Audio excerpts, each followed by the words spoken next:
And former Chelsea players Felipe Luis and Jorginho cause an upset for Flamengo tomorrow in the Club World Cup against Chelsea, 7 p.m. tomorrow, kickoff from Philadelphia.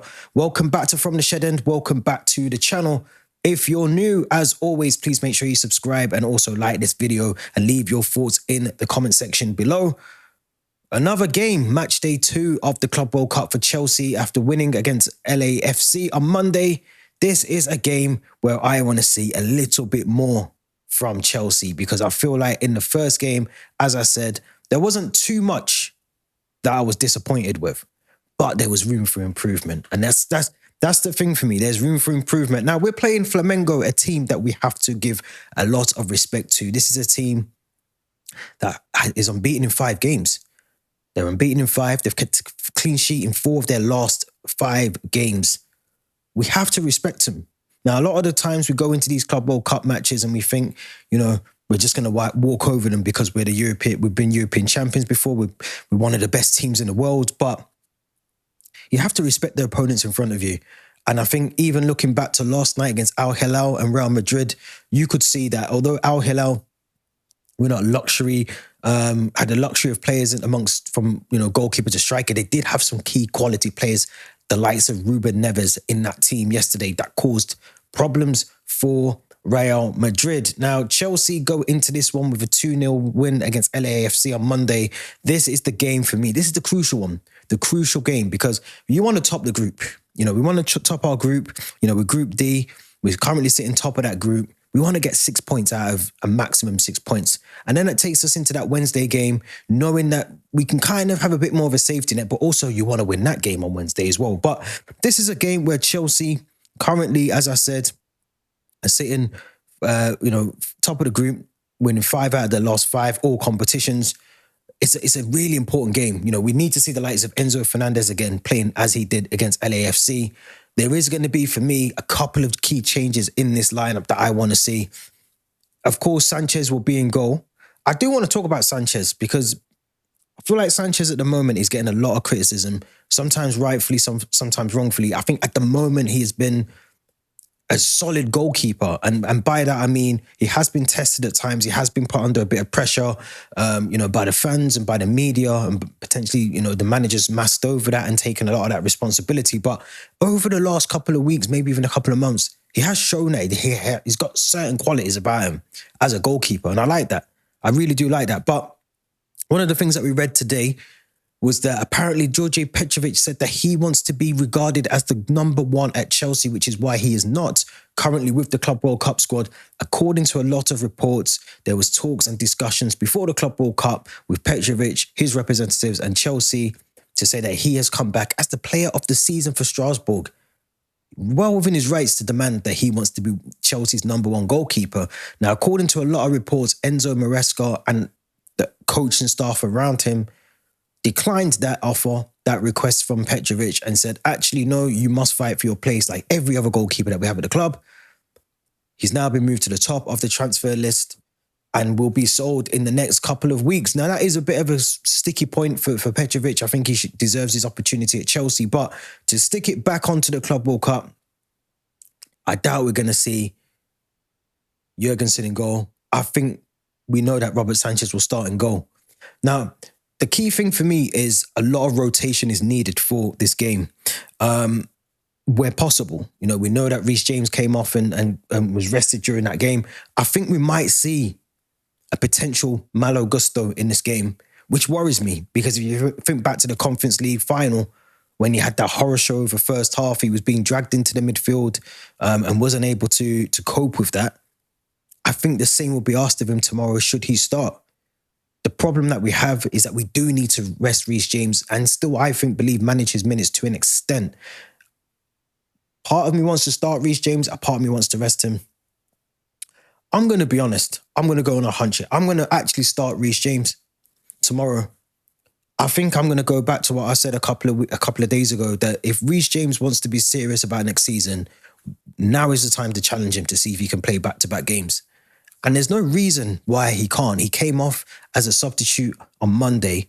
He didn't play the full 90 minutes. Yes, the conditions are warm over in America, but he should be given an opportunity to give himself the back-to-back consistent run of games where we can see Reece James can cope with a congestion fixture. You know, it's 4 days between Monday and Friday. So he should be able to give himself the opportunity to show Maresca what he can do at right back. So I am going to stick Reece James at right back.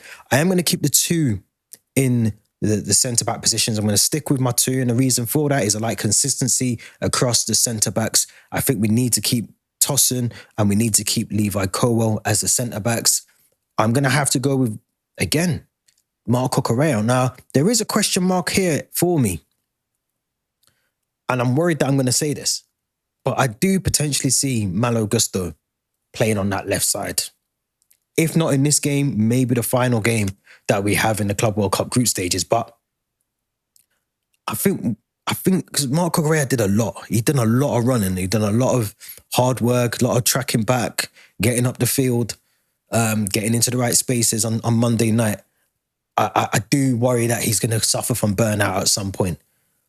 And if he does, what do we do for left-back options? We don't have any. So I think we do need to sort of, if there's one player that I think we need to manage minutes for, it might be Marco Correa above Reece James, where we've got the cover in terms of Malo Gusto, Josh Ashiempong as well. But I'm going to go with Marco Correa.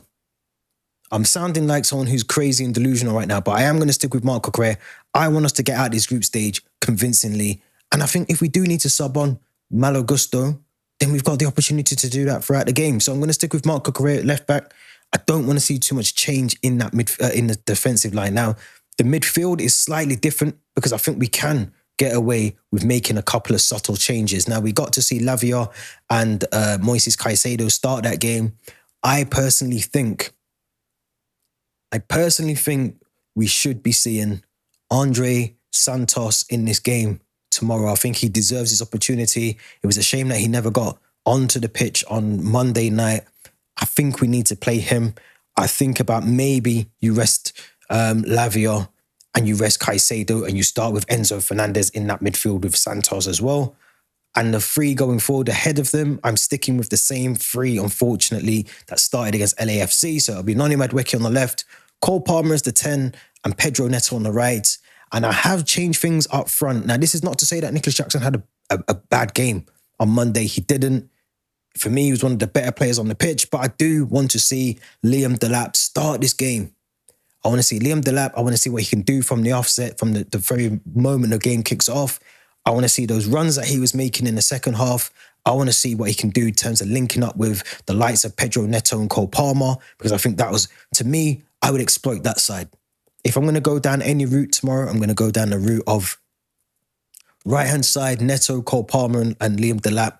If you remember, that's where the goal was scored for Enzo Fernandez from the assist from Liam Delap. And I think even the Nicholas Jackson goal, the Pedro Neto, it was all down the right-hand side. I think if we're going to attack and we're going to attack with conviction, that is the side that we need to exploit and we need to channel in on, because I think that's where you've got the bit more creativity from Pedro Neto. You've got the runs, hopefully, from Liam Delap that are going to be bursting into the box final minute alongside with Cole Palmer, Enzo Fernandez as well. I don't get that same convincing feeling from the left side with Cucurella and Noni Madueke, because I just don't think there's a balance there between the two of them. So I think if Maresca's got any sense, he'll try and play Liam Delap from the start. You have the option of Nicholas Jackson, who can maybe fill in on the left-hand side where Noni Madueke will be, or you can play him ahead of Liam Delap in the second half. So there are options for Maresca, but he has to use the squad. You've taken 28 players, you've got to use them. Use them to your advantage and make sure that you're getting the best out of this team. Now, there are a couple of key players to look out for Flamengo. They've got Pedro, who will be leading the line for them. They have Arrasqueta, who is a player that I think has scored 14 goals this season alone for Flamengo. And of course, a regular face coming back to play against Chelsea, Jorginho, who has recently signed for Flamengo, who anchors their midfield, will be playing or potentially playing tomorrow in that game. So I think this is a team that will have quality around them. This is a team that we cannot sit back and allow them to dictate the game, to dictate the play. We have to take the game to them. And the manager, Felipe Luis, was also an ex-Chelsea player, if you remember back from his days as a left-back for us. I think we signed him from Atletico Madrid. He is now the manager at Flamengo. So this will not be an easy game. LAFC, we made hard work of it in the first half, and in some parts of the second half, I'm expecting a more crucial goal. Now, previous meetings, Chelsea won 5-0, 1998 friendly, a while ago. And obviously, this is our third attempt. Our third attempt at the Club World Cup. We obviously beat Palmeiras in the final when we were last in this. We failed to do so the 2012-2013 Club World Cup, where we did not win. But this is an opportunity for us. I really want us to go for this tournament, not because of the financial reasons, but I want us to go for it because I think it will set a precedent and a tone of how our season can go.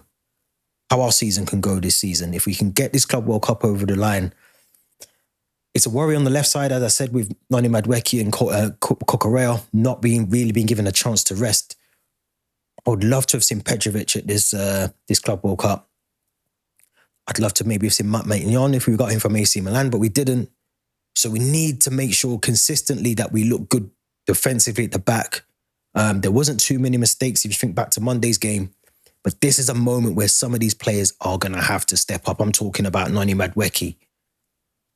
I'd love to see Andre Santos, as I said. Asugo, I think maybe get some more minutes under his belt if he can come on. And if we're winning comfortably, I don't want to see the likes of Caicedo coming on, Lavia coming on. Take off Reece James and bring on Malo Gusto, or I'd even bring on Tariq George for Noni Madueke again. Swap things around. That's why we've taken such a big squad and why we apparently have, all these bags of talent in the squad. Start utilising it then.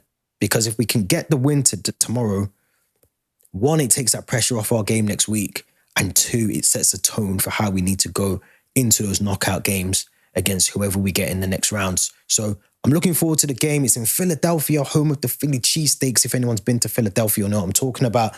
This should be a game that we convincingly win.